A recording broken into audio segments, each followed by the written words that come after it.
नहमदुहु व नुसल्ली अला रसूलिहिल करीम, अम्मा बाद। अस्सलाम वालेकुम दोस्तों, उम्मीद है सब खैर व आफियत से होंगे।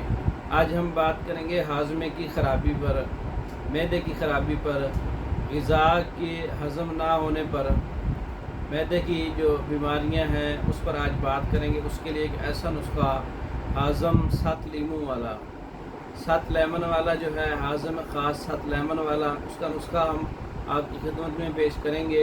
बहुत अच्छा रिज़ल्ट है मैदे के अमराज पर।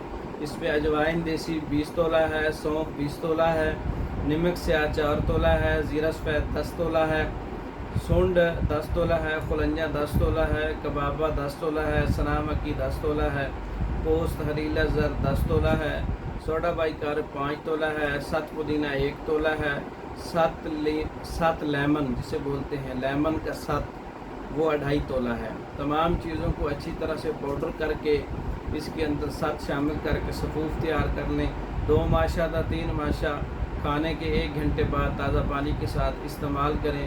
मैदे की हर किस्म की उज़लाती असाबी और उज़लाती गुद्दी इमराज के लिए, उज़लाती इमराज के लिए, खुश्की के बढ़ जाने से, रियाह के बढ़ जाने से, खुश्की के बढ़ जाने से, दायमी कब्ज़ के हो जाने से जो इलामात पैदा होती हैं, तकलीफ़ पैदा होती हैं, मैदे के अमराज, मैदे में ख़मीर, मैदे के अंदर जलन, मैदे के अंदर तज़ाबियत का बढ़ जाना, उसके लिए बहुत अच्छा नुस्खा है। इसका मिजाज गुद्दी उज़लाती गर्म खुश्क है। 4 नंबर का नुस्खा है।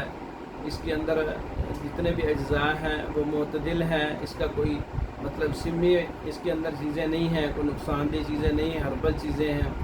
ये हाज़म जो है हाज़म ख़ास 7 लेमन वाला खुद तैयार कर सकते हैं। तैयार शुदा मंगवाने के लिए हमारे व्हाट्सएप पर रब्ता कर सकते हैं। मैदे के अमराज के लिए बहुत अच्छा नुस्खा है।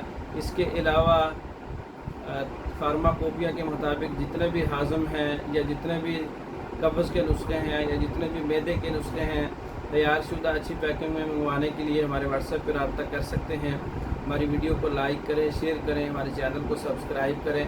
दूसरी वीडियो तक के लिए इजाज़त दें। अस्सलाम वालेकुम।